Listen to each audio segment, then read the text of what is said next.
Kenapa PT Perorangan itu tidak bisa IPO?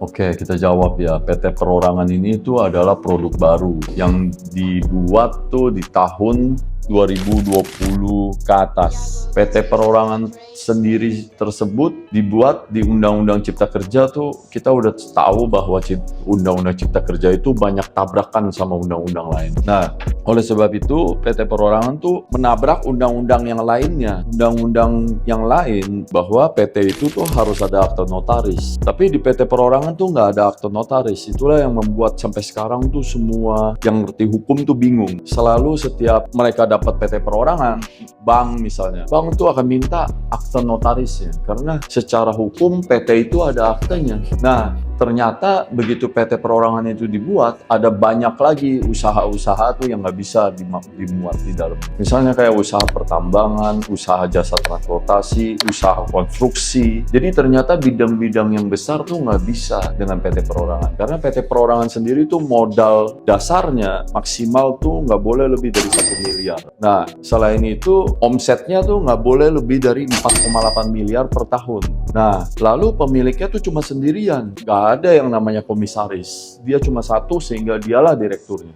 Jadi kalau sesuai undang-undang PT itu jadi bertabrakan dengan undang-undang yang lain sehingga dianggap cacat. Karena kan di dalam sebuah perusahaan tuh ada yang namanya pelaksana, ada yang namanya pengawas. Pelaksana adalah direktur, pengawas adalah komisaris. Nah, jadi struktur organisasinya tuh nggak lengkap. Sehingga kalau tadi usaha-usaha yang skalanya besar aja nggak bisa, bagaimana IPO?